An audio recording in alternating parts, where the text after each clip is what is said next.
Shalom, shalom, shalom, everyone. My name is YAHAWAH, and I'm coming back with another lesson prophesying the downfall of Babylon, aka America, home where all the gross abomination occur. I'm just coming back with another walk and talk lesson, and I hope you all be edified.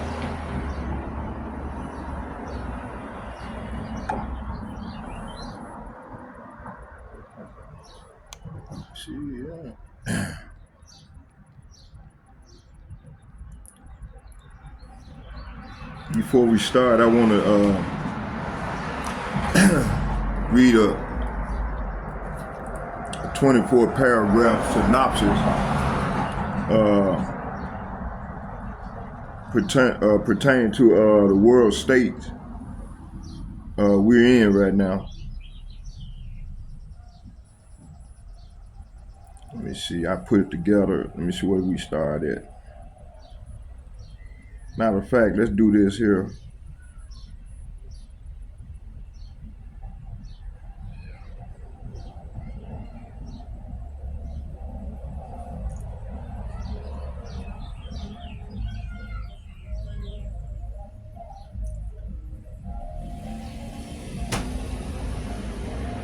Y'all bear with me here. All right. It said the world is no longer unipolar. What does that mean? It said after the fall of the Soviet Union, the United States dominated globally. So the United States been dominating the world globally through their fiat currency program.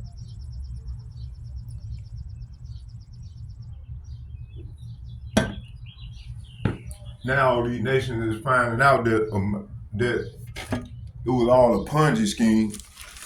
So everybody's going around the dollar. It's trying to find ways to get around the dollar. It says after the fall of the Soviet Union, the United States dominated globally. That era is effectively over. See, it's over with. It says power is now split between major blocs. The United States still strongest overall. China, economic plus industrial rival. Russia, military plus resource power. It said this is the multipolar world, which historically leads to instability and not peace. The second point I want to make is the Russia-Ukraine war is a long war, not a short conflict. The Russia-Ukraine war is not ending soon. It has turned into a war of attrition, a proxy war between NATO and Russia. Neither side decisively win without escalation. It said nuclear deterrence is the only thing preventing it from going global. Cold facts. War like this historically lasts years, not months. So it said China is preparing for a Taiwan scenario. This tension around Taiwan is one of the most dangerous flashpoints. China views Taiwan as its territory. United States is committed strategically to defending it. Taiwan produces 90% of the world's advanced semiconductors. So facts. It said facts. If conflicts break out here, it would collapse global tech supply chain, trigger a global economic crisis overnight, and potentially start a world war. All right. It says the Middle East remains a constant ignition point. All right. It said conflicts involving Israel. Hello. Hey, how you doing? It said conflict involving Israel, Iran, and surrounding groups are escalating in cycles. Iran is expanding influence through a proxy versus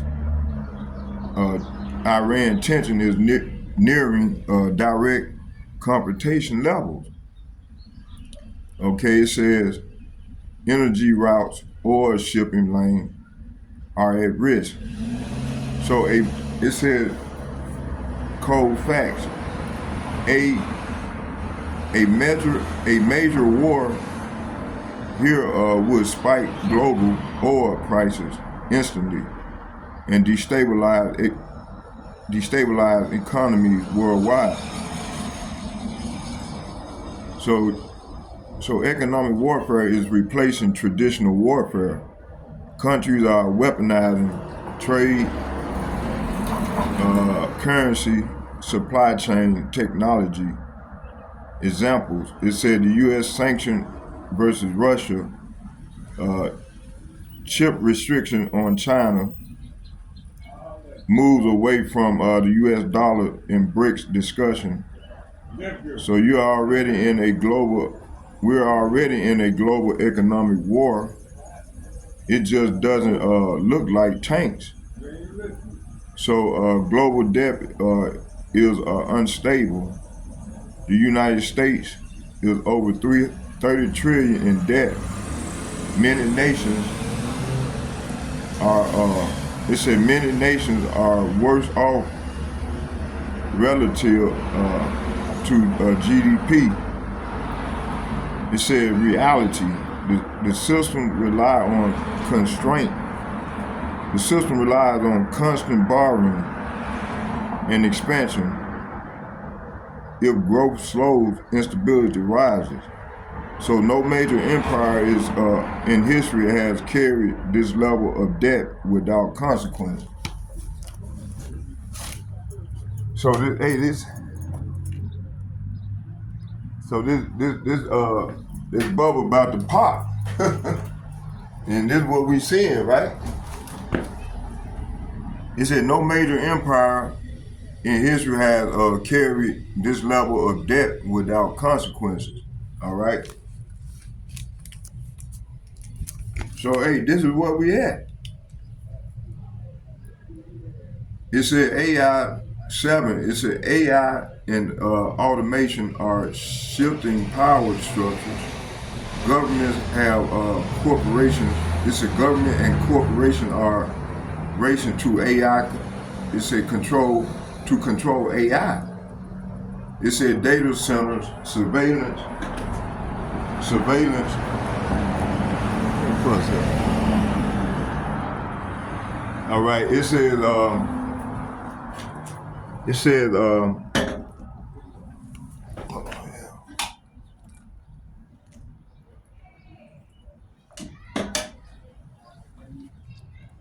said AI and automation are shifting power structures. AI governments and corporations are racing to control AI. It said data centers, surveillance, and automation are expanding rapidly. It said fewer workers will be needed. Hey, that's what I was watching the video earlier, how America is dismantling the workforce. They are firing people and only to give a job to AI. Now, and then I looked at a video yesterday where they fired these employees and then they called them back because the AI was fucking up. So So hey, you know, like we've been saying, that shit ain't gonna work. All right, it said this is not just technological, it's political and economic control infrastructure. It says resource competition is intensifying. It said the key sources, it said energy, oil, gas, rare earth minerals, all right, water, food supply chain. It said countries are positioning, it said countries are positioning now for future scarcity. So the cold fact, modern wars are increasingly about resources, not about ideology. Okay. That bus has been here.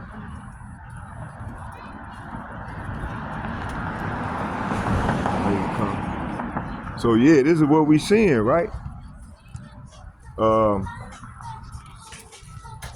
Okay, let's get another precept.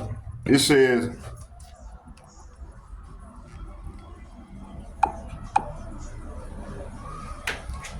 alliances are shifting, not stable. So it says, matter of fact, let's go back up here. It said modern wars are increasingly about resources and not ideology. That's right, man. They, you know, these elites, man, they want to hoard all the resources to themselves. So they and then oppress the poor. This they out of motive. This is their motive. All right. You can go ahead, bro. So yeah, this is this man plan. Hey, what's up?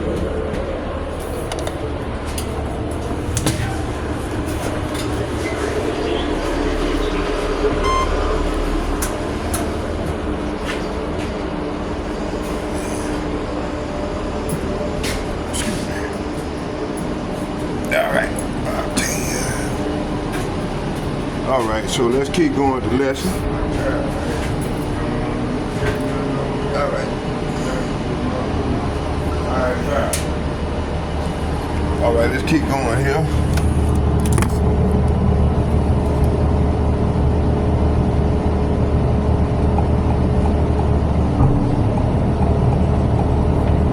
It says, so it says alliances are shifting, not stable. So NATO is expanding. BRICS is growing, influencing Brazil, Russia, India, China, and South Africa. So countries are hedging, working with both sides. All right. It said alliances today are strategic, not loyal.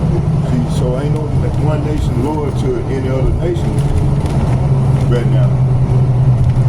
All right.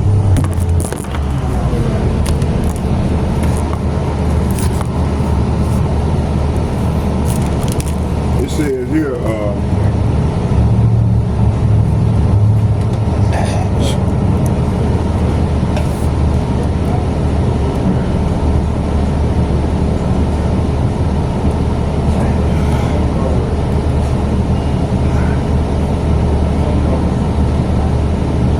bear with me here.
internal instability is rising globally.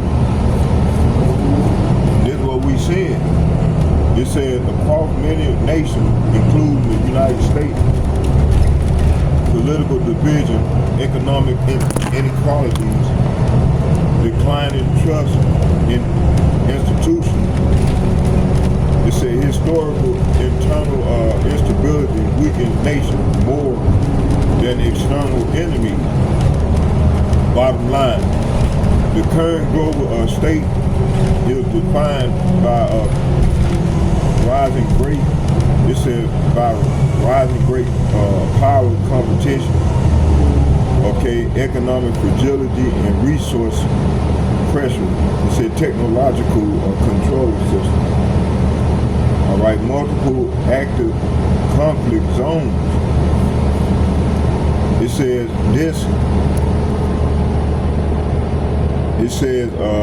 this combination is historically associated with major global shift or a large-scale conflict. All right. So what we're seeing, what I'm pointing to is a very heavy passage that's going on right now. And let's get the passage. It says, 2nd Ezra chapter 15, verses 5 through 7, it said, Behold, saith YAHAWAH BAHASHAM YAHAWASHI, I will bring plagues upon the world, the sword, famine, death, and destruction. See, this is what's going on, man. Lord bringing that evil. It said, for wickedness, why, Lord? For wickedness have exceedingly polluted the whole earth, and their hurtful works are fulfilled. See, the Lord said wickedness have exceedingly polluted the whole earth. And so the wicked have filled the whole earth. Wickedness.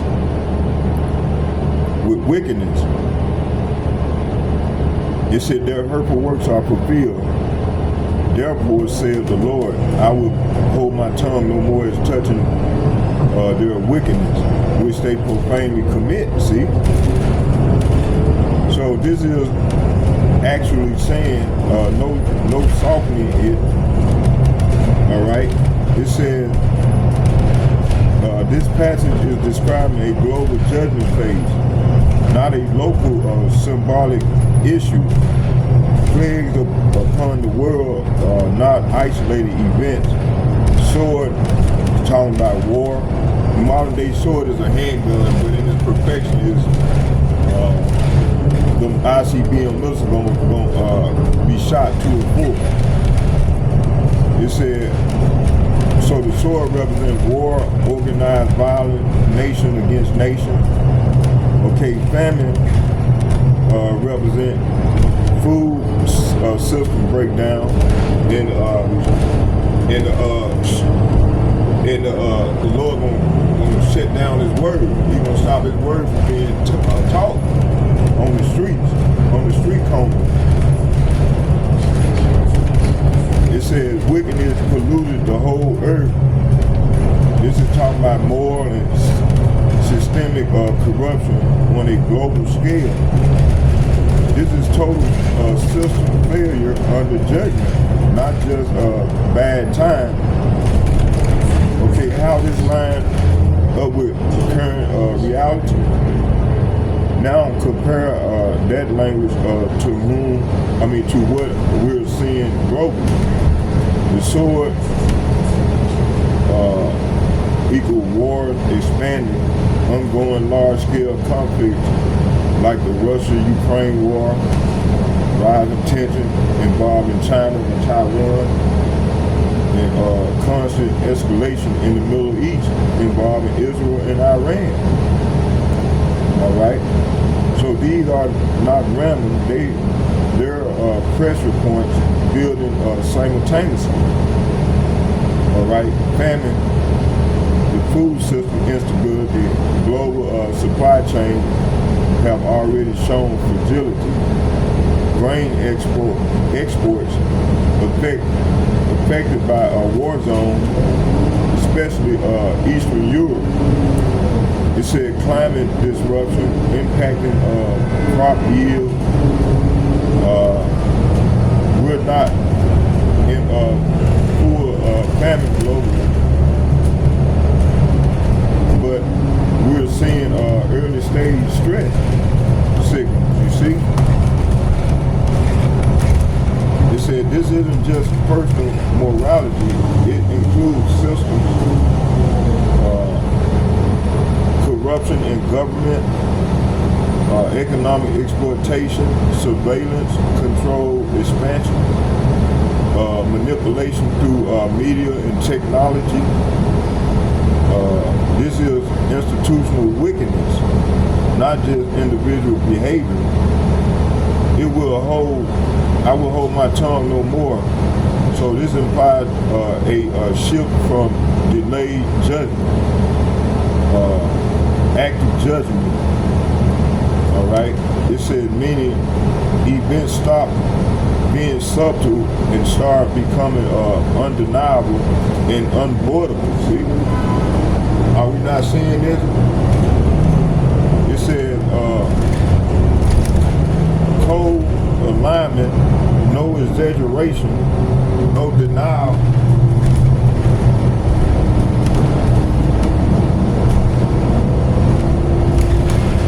All right. Get all right here. All right here.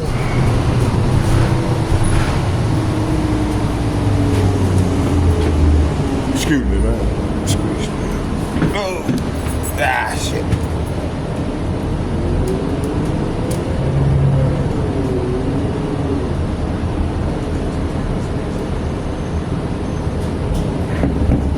Back door. Hey, this is what we're seeing, right? Okay, let's keep going. It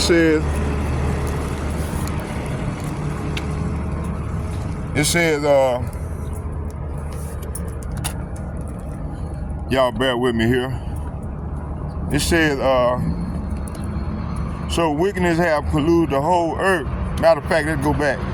So how this line up with the current reality?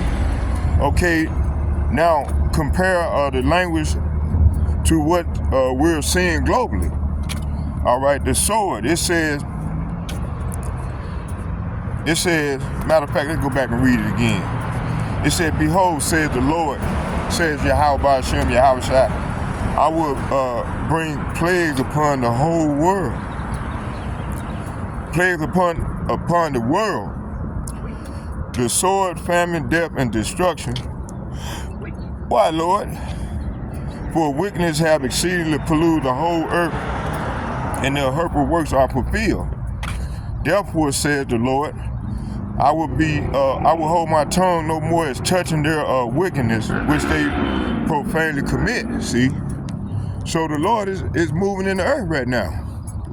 All right? So what this is actually saying, no softening. All right? It says, so how this lined up globally? It said the sword equal war expanding. This is what we're seeing. The sword equal war expanding, ongoing large-scale conflicts like Russia-Ukraine war, rising tension involving China and Taiwan, constant escalation in the Middle East involving Israel and Iran. All right. These are not random. These pressure points building simultaneously. See? All right. Let's go here. So famine. Okay, the famine, it said global supply chains have already shown fragility. See? It said grain exports affected by war zones, especially Eastern Europe. Are we not seeing this? Okay, it said climate disruption, impacting crop yield, That's second Ezra, I think that's second Ezra, the 13th chapter. 15th chapter. I think it's around the 13th verse, somewhere around there, where it's talking about the farmer shall mourn. That's what this is talking. This is described net profits. All right, it said. Okay, but you have. It said famine, food systems, instability. It said global supply chains have already shown fragility. Grain exports affected by war zones, especially Eastern Europe.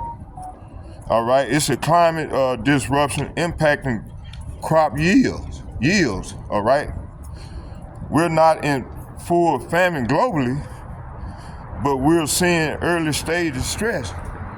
Are they closed? All right. Stress signals. All right. It says, so wickedness have polluted the earth, the whole earth. So this isn't just personal morality.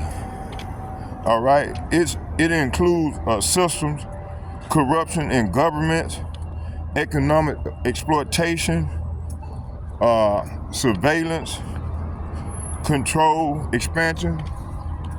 All right, let me get on this side of the street. It said manipulation. You got manipulation through media technology. Are we not seeing this? All right. It says, all right, it says, this is institutional wickedness, not just individual behavior. All right, it says, I will hold my tongue no more. So that implies a shift from a delayed judgment, active judgment, to active judgment. All right. Okay, let's keep going. It said delayed judgment to active judgment. All right. It said meaning events stop being subtle and start becoming undeniable and unavoidable. And hey, these are times we're coming in. That's why we always be saying that the Lord finna bring more evil. So when you read 2nd Ezra chapter 15, this makes sense.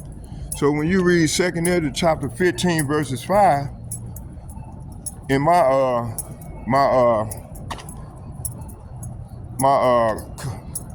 is it? In two of my Bibles got that verse, 2nd Ezra 15 verses 5, talking about evil. All right? It's describing evil. And are we not seeing these things right now? You see? It says, let me see where we stopped at. So, it said, I will hold my tongue no more.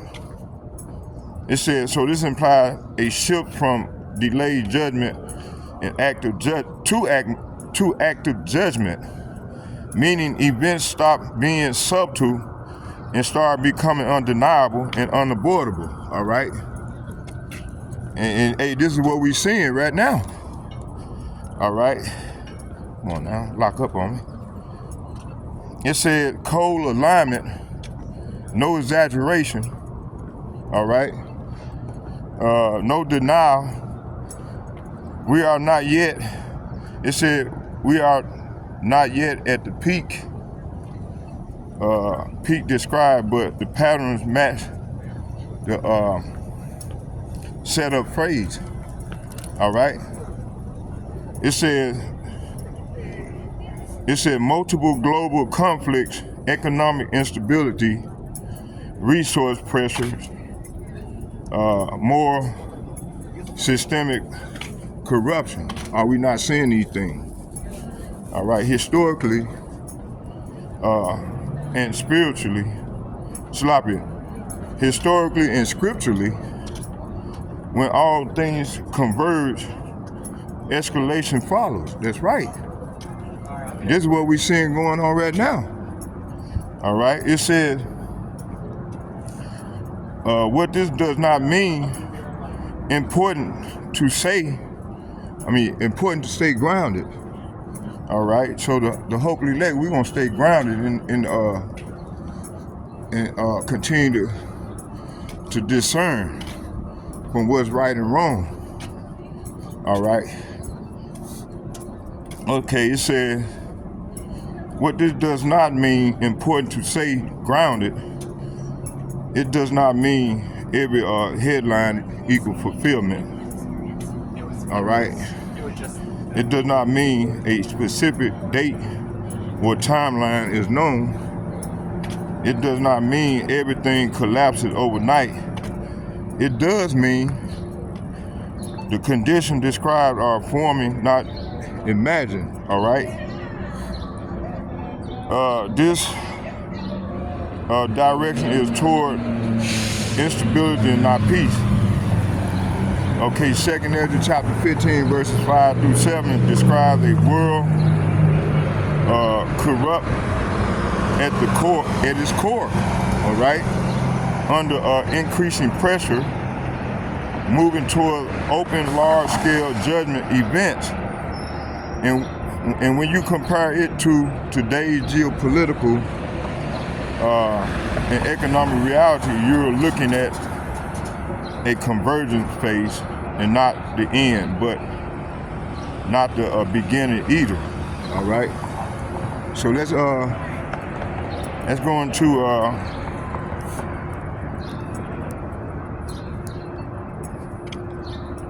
okay, the Strait of Hormuz. Two real world locations usually mean when they say something like that, Strait of Hormuz, real world flashpoint. Okay, here go the map right here.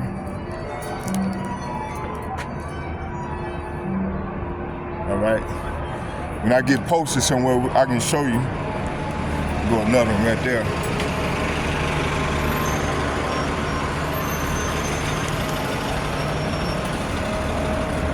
Another right there. All right. It says the Strait of Hormuz is one of the most dangerous choke points on the earth. All right. 20% of global oil passes through it. All right. Controlled geographically by Iran on one side, critical to global energy supply. All right. It said if that strait is blocked or attacked, oil prices spike instantly, global markets crash, military retaliation follows within days. Okay. It said this is one of the fastest ways a regional conflict becomes global escalation. All right. It says Armageddon. It says Armageddon, Har-Megiddo, prophetic reference. All right. There goes some more images.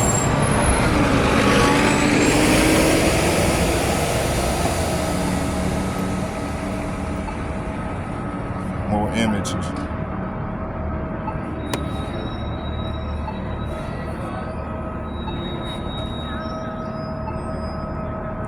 Okay.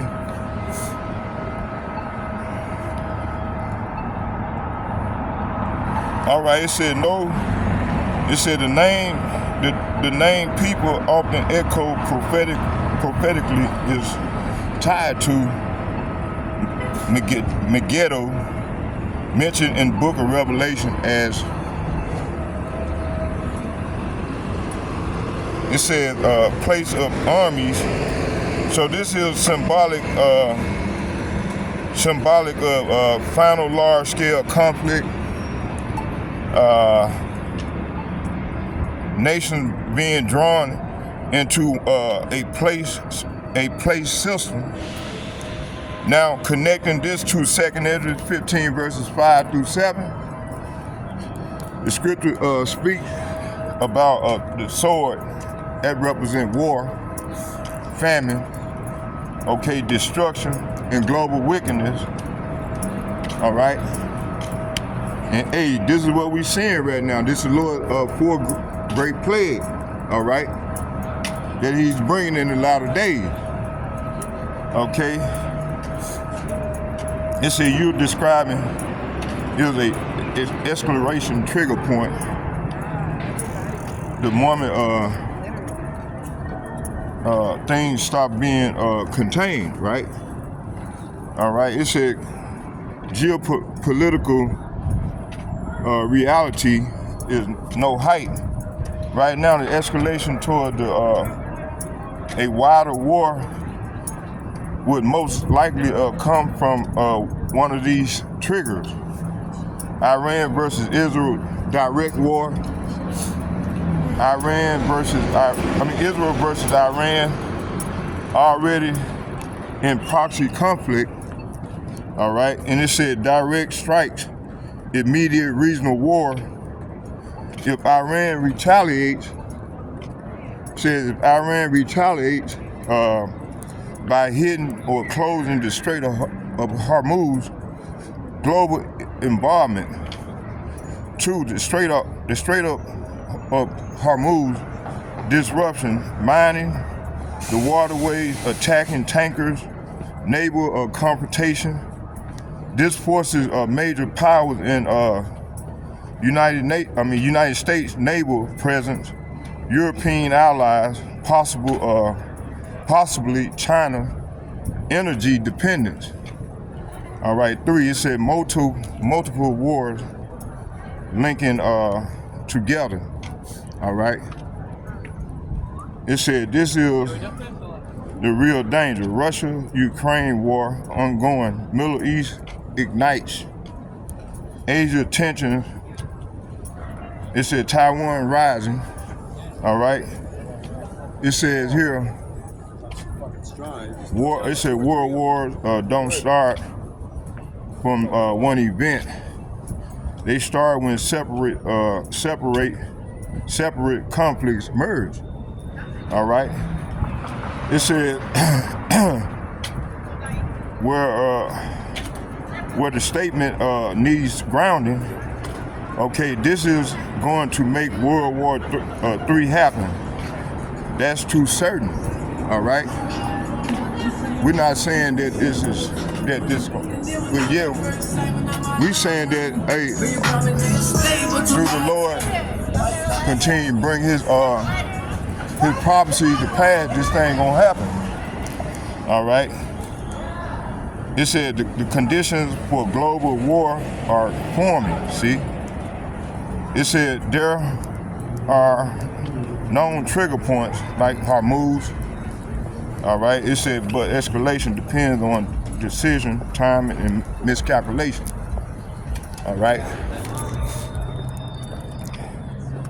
It said bottom line, and it's still open. It said bottom line. All right. Hormuz, like pointing to Hormuz, real trigger or Armageddon prophetic symbol. All right. It said the Strait of Hormuz is one of the most realistic ignition points. Hold on, y'all. I'm gonna pause for a second. All right. So where we stop at?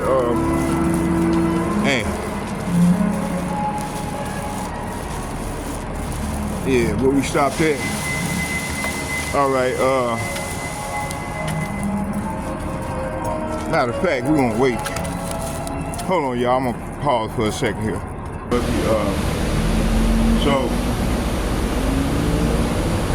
So yeah, we got a lot going on in the earth right now, and it's a lot going on. All right. So let's continue on the lesson. And so it said the bottom line.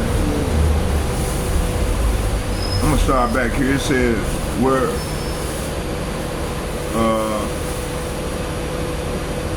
So this is going to make World War III happen, all the stuff that I mentioned.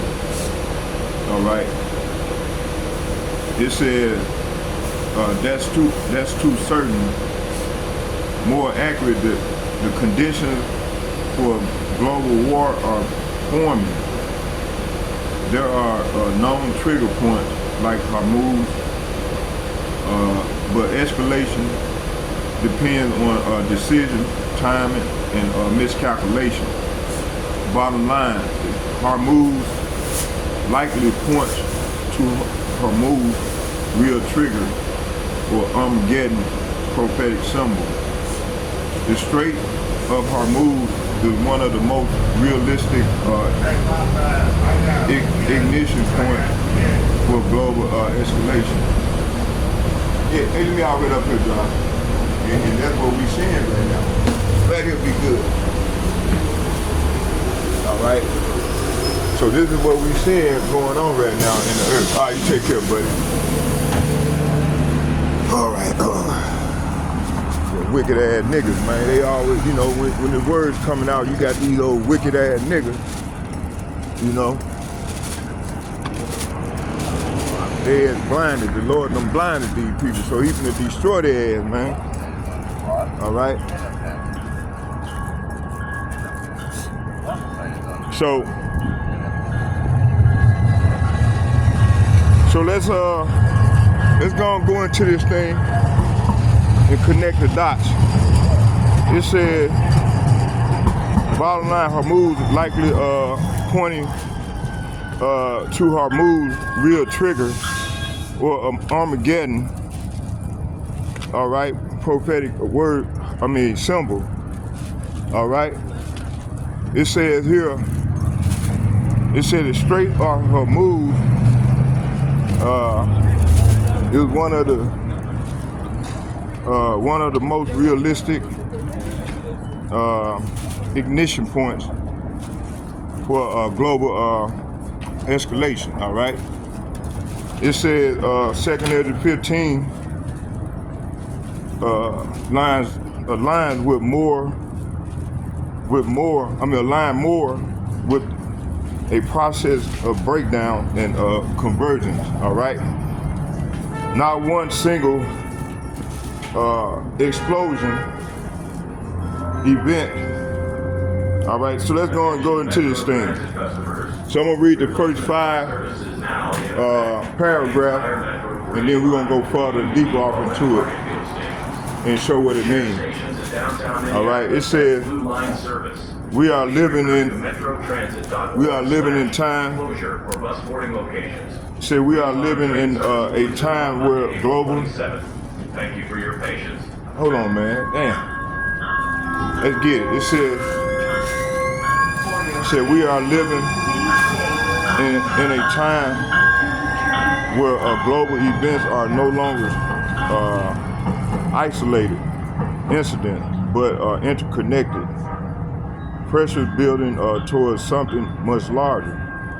And what once looked like separate conflicts are now beginning to align in a way that should not be ignored. See, so hey, the hopefully elect, man, we not ignoring these things, you know, but you got 2/3 of our people, man, they don't even have a clue what's going on.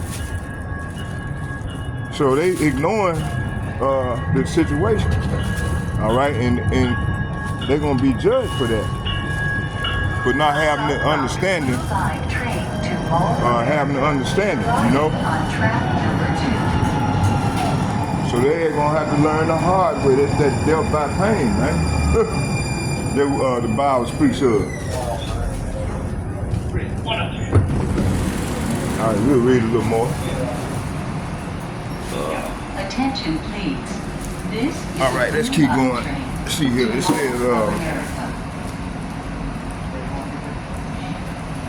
says, the scripture in 2nd Ezra chapter 15 verses 5 through 7 speaks plainly. Plague, war, famine, death, and destruction are not random. They come as a response to a world filled with corruption and excess. It said right now, we are watching the early formation of those exact conditions on a global scale, not in one nation, but across the entire earth. All right, the era of one dominant global power is fading. It said the United States still hold influence, but it is now challenged by rising powers like China and Russia. That's right. All right. It said this shift into a multipolar world creates instability.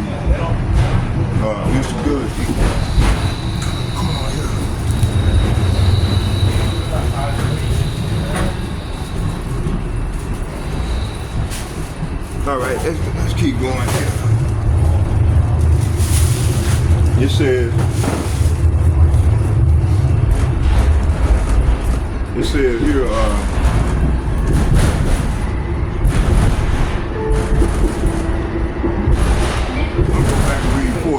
the era of dominant power is fading. The United States still hold influence, but is now challenged by rising powers like China and Russia. This shift into a multipolar world creates instability because competing powers are no longer restrained by a single authority. Attention, please. This is a blue line. The ongoing Russia-Ukraine war is not just a regional conflict. It is a prolonged war draining resources and testing global alliances. All right. Okay, so let's go into this thing. Hold on here.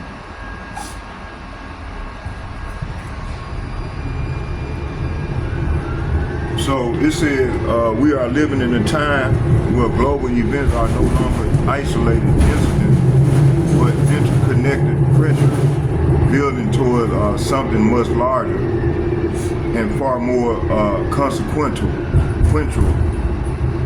It said what once appeared to be separate conflict, regional war, economic disputes, political instability are now converging into a unified pattern. This pattern is not random, nor is it accidental, but shows alignment across multiple fronts simultaneously. All right, it said nations are no longer operating independently. Their decisions are triggering reaction across continents. Economic moves in one region now ripple. It said instantly across the globe. Military tension is in one area now affects alliances in another. Information flow faster than ever, escalating reactions and misunderstandings. It said the world is now tightly wound like a system under pressure, and when systems like this reach a critical mass, they do not stabilize, they rupture. This is the environment we are now witnessing in real time. That's right. So hey man, we at the end of this reign of terror on the earth. Okay? Before the great day of our return of our Lord. Okay, the shift we are witnessing mark the end of an era, see, where a global dominance rested primarily in one power. The United States once stood largely unchallenged, shaping global policy, economic and military direction. But that dominance is now being contested in multiple arenas. Simultaneously, rising powers are now are no longer constant, no longer content with secondary role. All right. It says are asserting influence more aggressively. The balance of power is shifting into a multipolar structure, which historically introduces instability. Competing interests are no longer mediated by a single authority, but colliding. It said, but colliding. It said, but colliding. Where we at? But collide directly, and this increases the likelihood of conflict, miscalculation, and escalation. The rules that once governed internationally conduct are weakened. All right. So this is what we're seeing right now. It said agreement are being ignored and reinterpreted. It said trust between nations is eroding and being ignored and reinterpreted. Trust between nations are eroding, and without trust, the likelihood of confrontation increases dramatically. So hey, this is what we're seeing, right? Military conflicts that once seemed contained are now acting as anchor, pulling other nations into their orbit. The ongoing Russia-Ukraine war is a prime example of how regional wars expand into a global tension point. It has drawn in alliances, triggered sanctions, and reshaped markets. It also tests the limits of international response without triggering full-scale global war. All right? Yeah, this one goes get off there, right?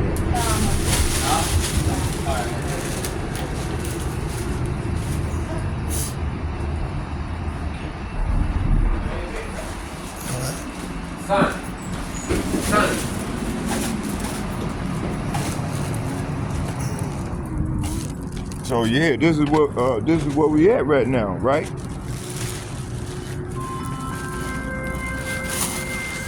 Okay, let's keep going.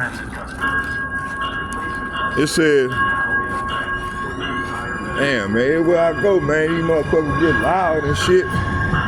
It said military. It said the Ukraine war is a primary example of how regional wars can expand into a global tension point. All right, it has drawn its alliances, triggered, all right, sanctions and reshaped energy markets. It has tested the limits of international response without triggering full-scale global war. But the longer such conflicts persist, the greater the risk of expansion. All right, war fatigue sets in, see? And that's what we're seeing. It said resources are drained. Are we not seeing this? It said the desperation grows. Desperation grows. This creates conditions where more aggressive action become likely. It said each escalation raises the stakes. Each response invites retaliation. And over time, hold on y'all, bear with me here. And over time, let me see where we stopped at. It said, and over time, containment becomes harder to maintain. This is how prolonged conflicts become catalysts for larger wars. You see? Okay. Simultaneously, tensions in Asia are rising. See? Okay. It says, where we stopped at. It says, Matter of fact, let's start back at the top. It says simultaneously, tensions in Asia are rising. All right. It says particularly around Taiwan. The strategic importance of this region extends far beyond territorial control. It is central to global technology supply chain, especially semiconductors. Any disruption here would have immediate worldwide consequences. China views Taiwan as a critical objective, all right? While the United States views its defense as strategically necessary, this creates a direct point of potential confrontation between major powers, all right? Military posturing, neighbor movements, all right? And political signaling are increasing. These are not symbolic gestures, all right? Gestures. They are preparations, and when preparation meets opportunity or miscalculation, conflicts can ignite rapidly. This is one of the most dangerous flashpoints currently in existence, all right? So hey man, this thing finna escalate, man. It finna spiral out of control. And this is what we want. The man, hey, we want this man kingdom to fall. And the Lord is sending these other nations at America and Israel. All right? We'll read a couple more paragraphs and then we'll go on to the scriptures for this part one of this lesson. How much time we in? I'm gonna pause for a second.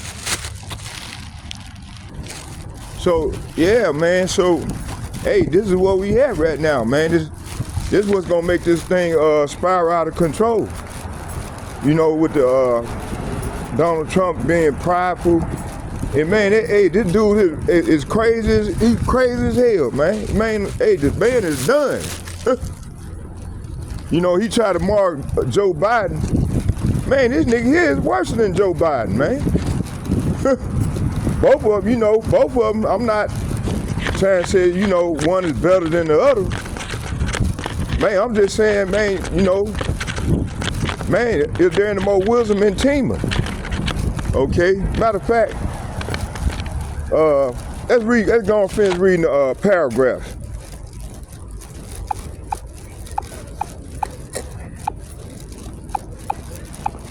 It says,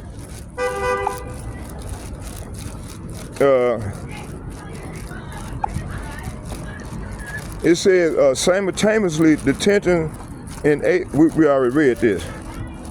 Let's get 5. It says the Middle East long-standing tensions are intensifying rather than resolving. All right. It said the relationship between Israel and Iran continues to deteriorate, moving closer direct confrontation. All right, and this is what we're seeing. All right. Dang, I got it. Bless you.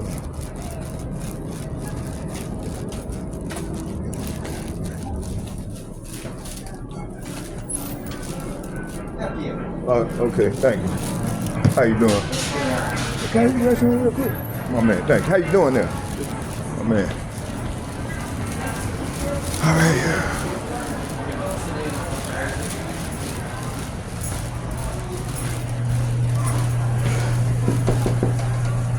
I didn't know. Oh, my fault. Thank you.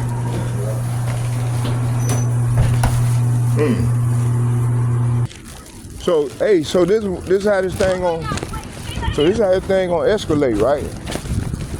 It's gonna spiral out of control. It's gonna spiral out of control, as we seeing right now. And like when I get ready to go into part 2 of my lesson later on, my synopsis, part 2 of it tonight, I'm gonna bring out a little more. So let's keep on reading.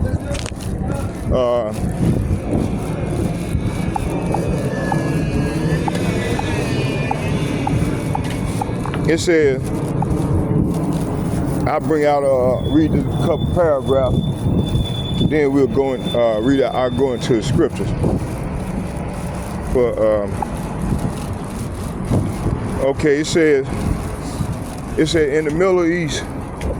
It said in the Middle East, long-standing tensions are intensifying rather than resolving. All right, the relationship between Israel and Iran continue to deteriorate, moving closer to direct confrontation. It said proxy conflicts have already spread across countries, right? It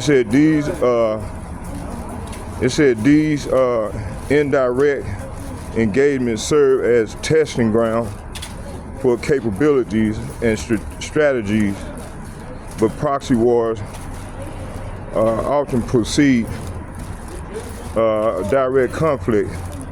The risk is now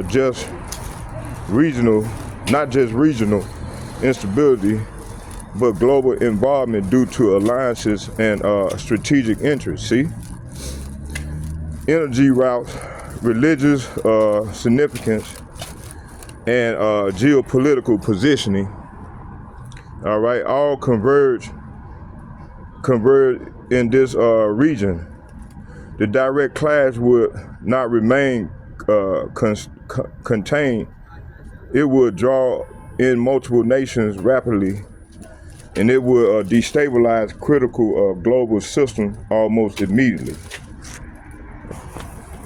Bring out some scriptures, and then when I get part 2, we'll go further off into this thing once I get home and get set up my camera, and then we're gonna watch some videos, go into some videos, and then jump back and forth into the lesson. So yeah, man, this thing finna spiral out of control. It's not gonna get no better. It's gonna get worse and worse, as the Bible's right, you know. And this is where we at right now. Okay. I'm gonna bring out some scriptures once I get down here to the bus stop. And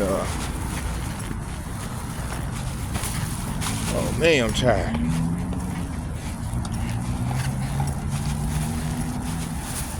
I might jump on that train and go on in. Shit.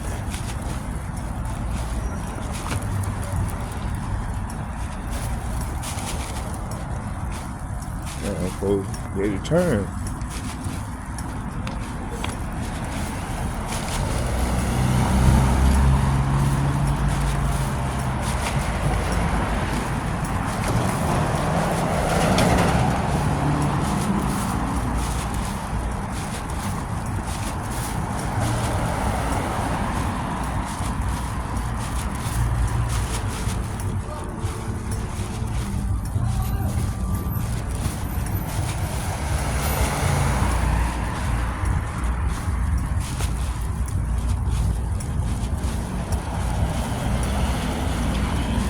Somebody broke a lot of glass right there, didn't they?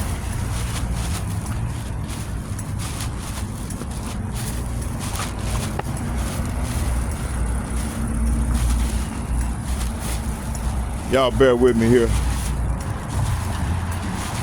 My hand is full. I can't multitask like I wanted. We coming up on this bus stop right here. And I'll bring out some more edification. I gotta check my schedule, see what time the bus will be here. All right. So,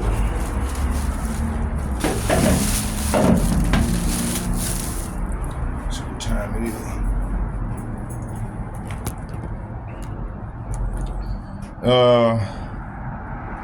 8:54.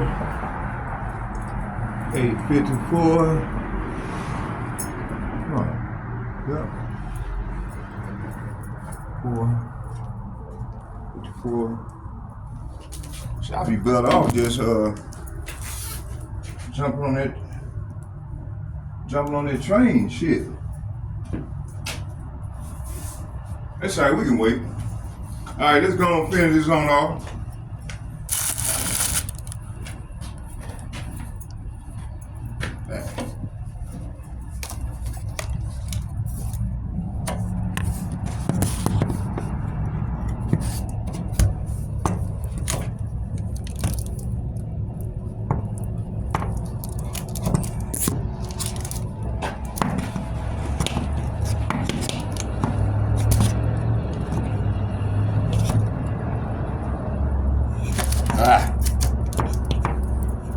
Trying to make it sit so it won't fall. Hopefully that'll stay. All right, I'm gonna bring out a few more scripture, y'all, and then we'll close with a prayer. All right, so this is the passage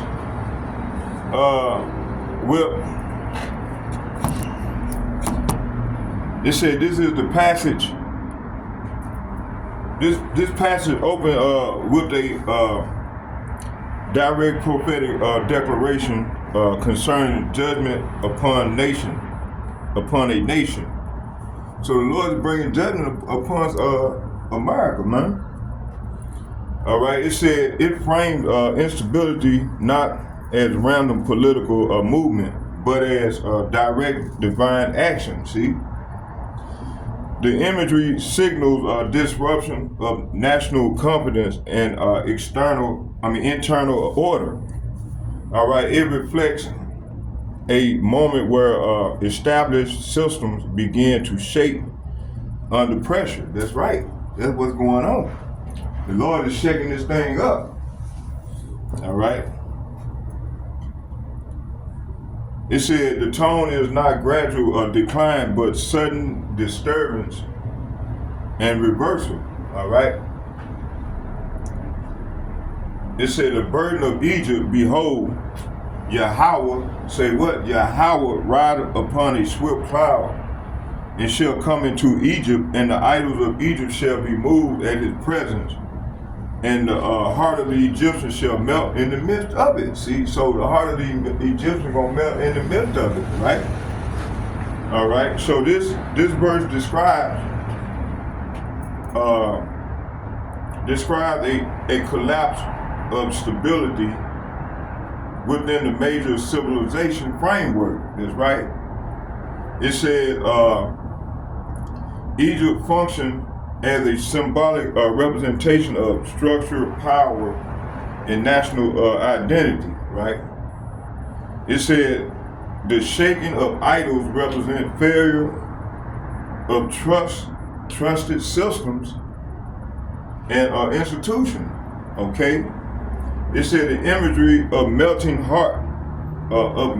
hearts signals fear, confusion, and loss of confidence. All right.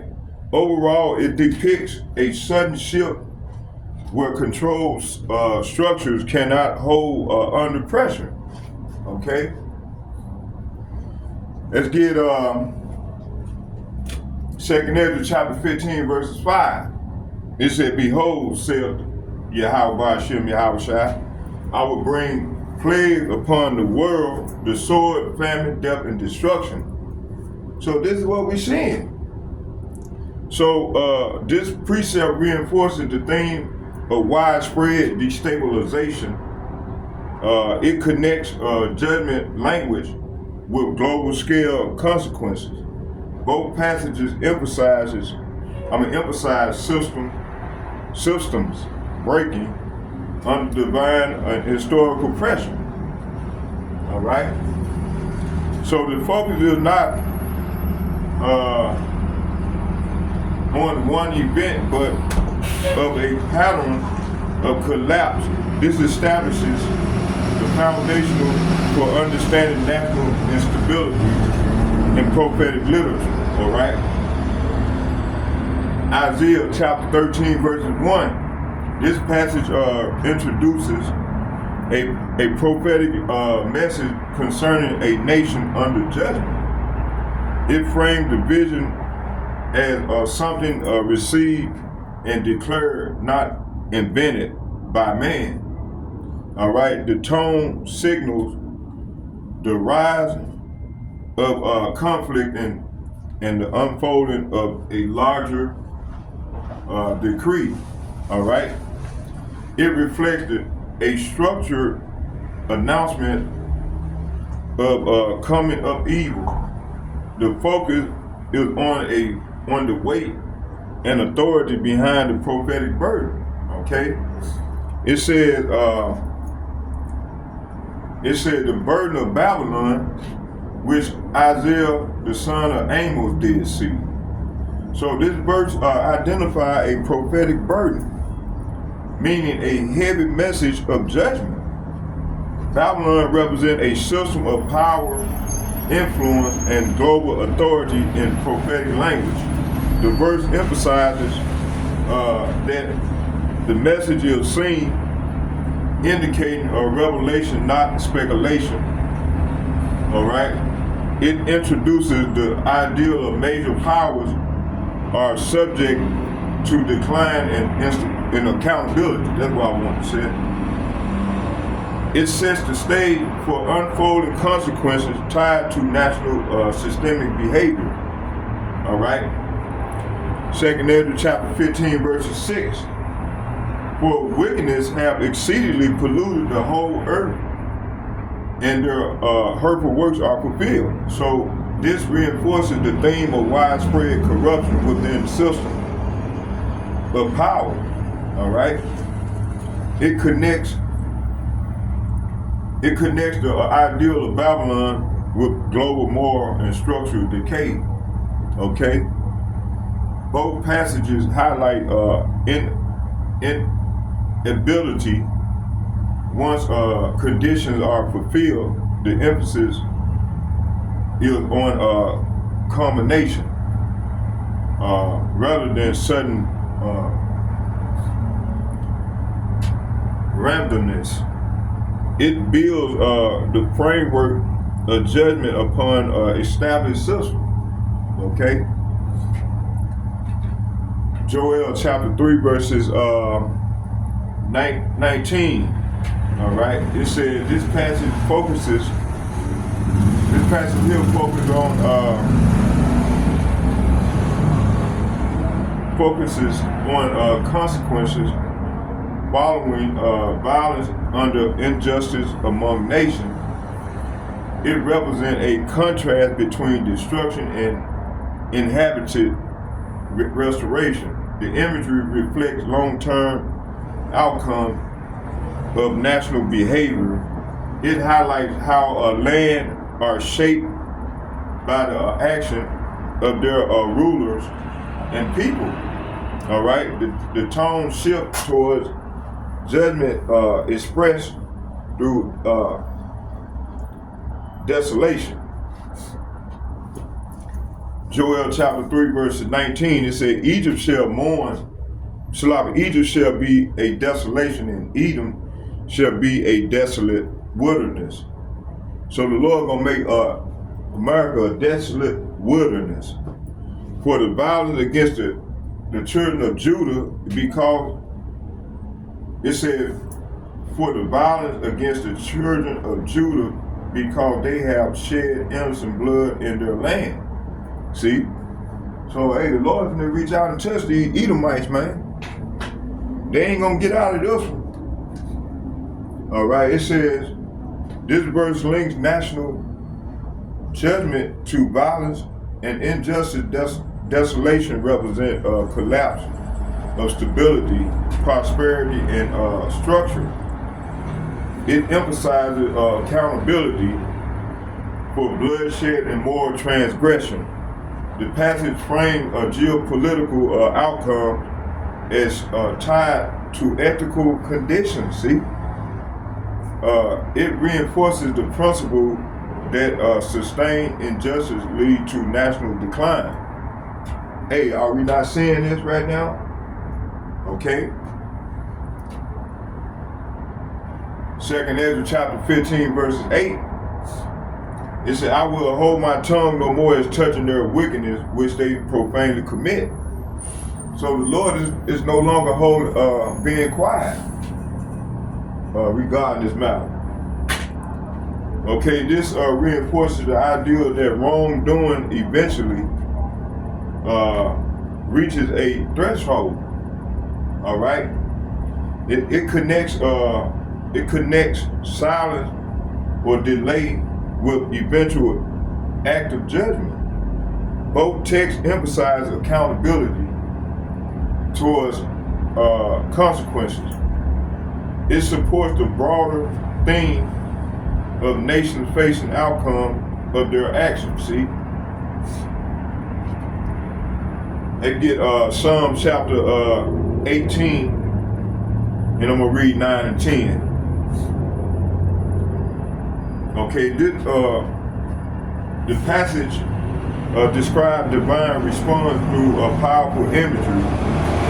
All right, of movement and force. All right, it presents the ideal of overwhelming presence entering physical reality. The language reflects disruption of natural and established order.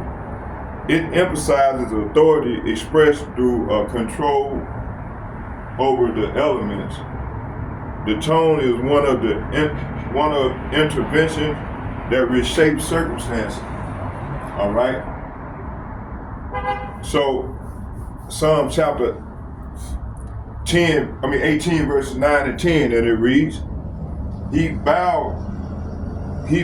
said he bowed the heaven also, and came down, and darkness was under his feet. He rode upon the cherub and did fly, yea, he did fly upon the wings of the wind. So the Lord came in them chariots, man. So this passage uses symbolic language to describe divine intervention. See, the Lord coming back in that partnership. Him and them angels, man, they're gonna be riding in them chariots. It said, bowing the heavens represent a breaking of normal boundaries. See, it said darkness underfoot reflects dominance over chaos and uncertainty. The imagery of flight emphasizes speed, authority, and unstoppable movement. Overall, it portrays a force entering history with decisive impact. See, hey, the Lord and them angels coming back, man. And you remember the Lord said, I'm gonna meet you. He's coming back, but he's not gonna meet you as a man. Okay? This is what this is talking about. It says, let's get 2nd Ezra chapter 15, verse 11. And it reads, but I will bring them with a mighty hand and a stretched out arm and smite Egypt with plagues as before. See? So the Lord finna smite Egypt with plagues as before. And at the same time, He's gonna be delivering his hopeful elect. All right. It says this reinforces the concept of overwhelming intervention in human affairs. See, it connects divine authority with direct historical consequence. See, both passages emphasize movement that cannot be resisted.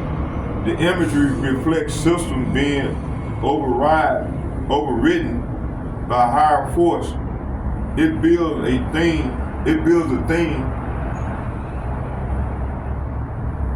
of decisive turning points in history. All right, let's get Psalm chapter 104, verses 3. So this passage describes structure, control over natural and cosmic order. All right, it uses imagery of movement, elevation, and foundational forces. The language reflects stability governed by higher authority. It emphasizes systems operating under the design rather than randomness. The tone highlights organized power over creation. All right. It says, who laid the beams of his chamber in the waters, who maketh the clouds his chariot, who walketh upon the wings of the wind. Okay, see, it sounds like chariot activity right there to me. So this verse uses prophetic imagery to describe control over natural forces. Water and clouds represent foundational and spirit systems. The language conveys order imposed on what appears unstable. It reflects authority governing both visible and unseen structure. Overall, it emphasizes structure, power over creation and movement. 2nd Ezra chapter 16, verse 55. It said, and his mighty power and majesty ruleth over all things. So this reinforces the theme of overarching authority over system. All right? Look at my butt. Yeah, so hey, the Lord is moving, but the Lord is moving in the earth right now. Okay?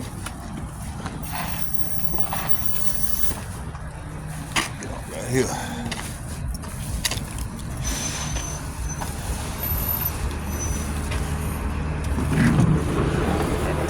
All right, okay. How you doing there?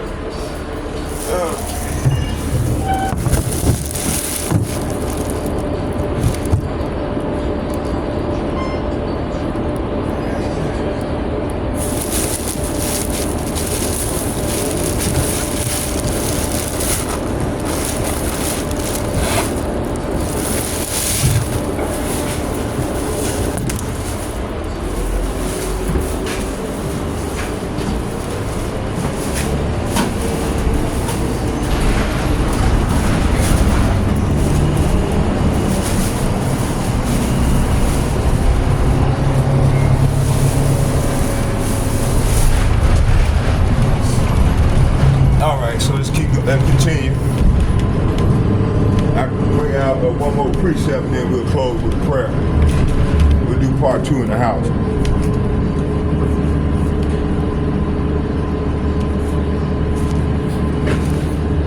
All right, where was it?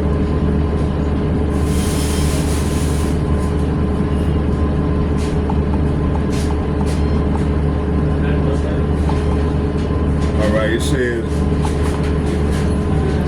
here, hold on here.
stopped at let's get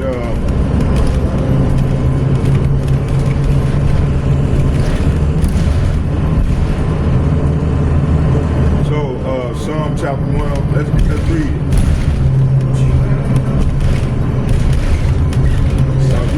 We already read that one. Got that one too. Let's get Matthew chapter 26 verses 24.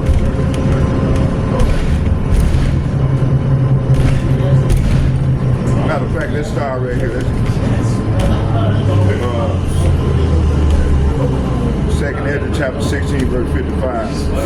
So this verse uses prophetic imagery to describe over natural forces. It said water and clouds represent foundational and atmospheric systems. The language conveyed order imposed on what appears unstable. It reflects authority governing both visible and unseen structures. Overall, it emphasizes structural power over creation and movement. Second Ezra chapter 16 verse 55 says, and his mighty power and majesty rule over all things. So this reinforces the theme of overarching authority over a system. It connects natural orders with government power beyond human control. Both passages emphasize structural dominance over chaos. The imagery supports the ideal of stability held by a higher order. It strengthens the framework of governing system in motion.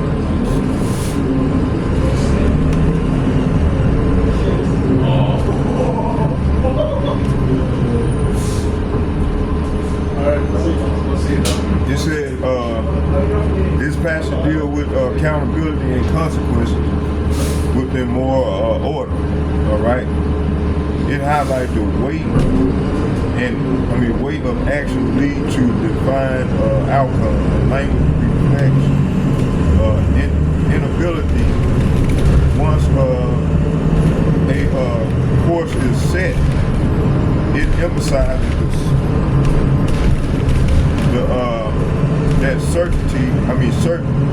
it emphasizes that certain outcomes unfold according to established purpose. All right, the tone is sober and final in its framing of responsibility. Matthew chapter 26 verse 24, and it reads, it said, the Son of Man goeth as it is written of him, but woe unto that man by whom the Son of Man is betrayed. It had been good for that man if he had not been born. So this verse distinguishes between predetermined events and individual personal responsibilities. It represents the idea that action carries irreversible consequences. Woe means death and destruction, reflects severe judgment tied to betrayal and wrongdoing. The passage emphasizes moral accountability within a larger unfolding plan. It highlights that certain choices lead to extreme outcomes. All right, and this is what we see going on here in America, right? With the close of the Straits of Hormuz, with Donald Trump continuing to threaten the Iranian government, and so on. It said, Second Ezra chapter 7 verse 62, and it reads, it said, then shall they be in pitiful case, which now have abused my ways. See, this is what's going on now. We're going to be in pitiful case. Those who abuse the Lord's way.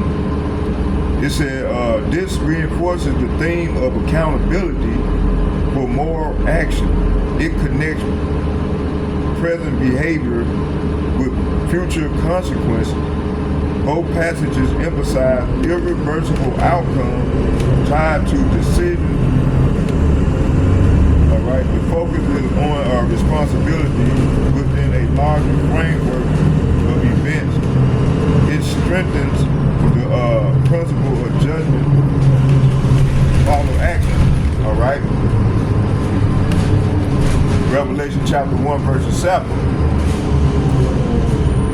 And it reads, Thank you.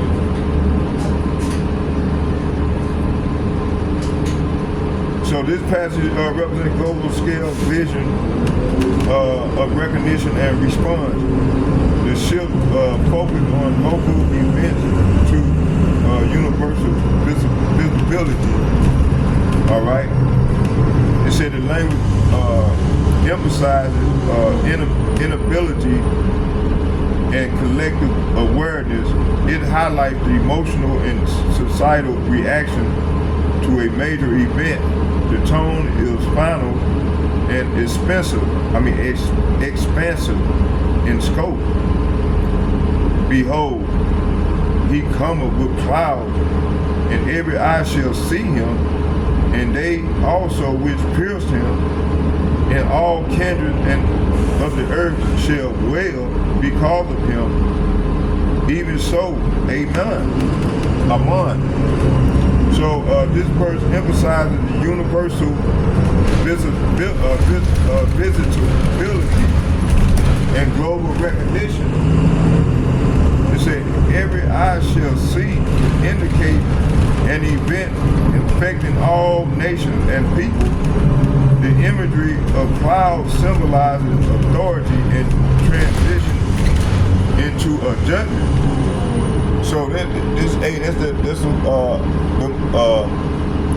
chariots, they're gonna be zapping people as well.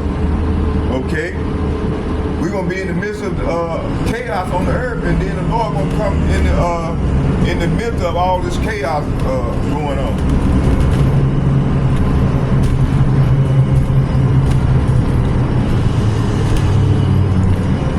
It said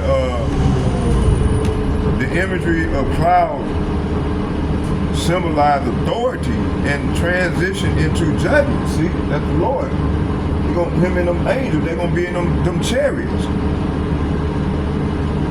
All right. It said mourning reflects widespread emotional and societal response. See, the passage represents a global moment of reckoning and awareness. Let's close right here in 2nd Ezra chapter 13, verses 3. We'll get that one, and then we'll close with a prayer.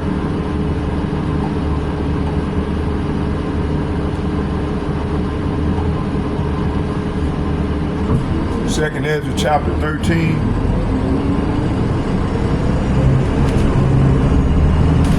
Oh shit. Y'all bear with me here.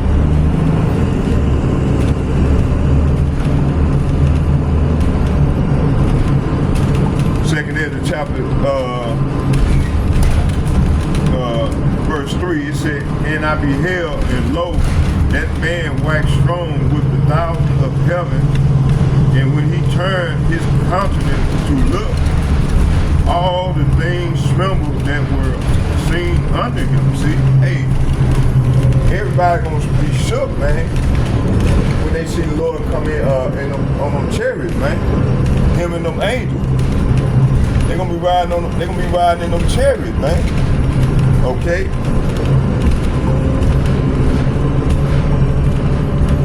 So this reinforces the theme of global scale manifestation of authority. So you're gonna have chariots that are gonna be sighted all throughout the whole earth. Not just here in America, it's gonna be all over the whole earth.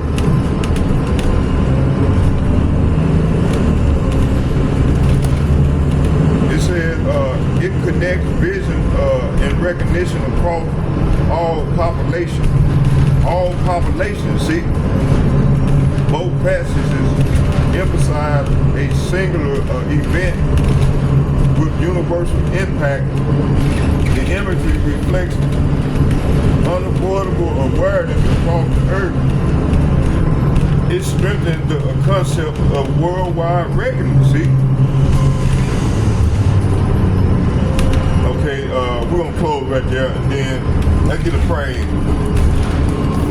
Barak Atah Yahawah, Barak Atah Yahawashi, Barak Atah Yahawah, Barak Atah Yahawashi.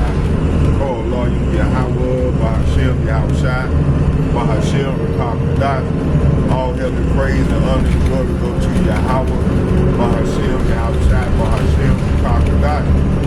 And second, I'd like to give double shout, double honor to all the other apostles and bishops of GMS who rule well.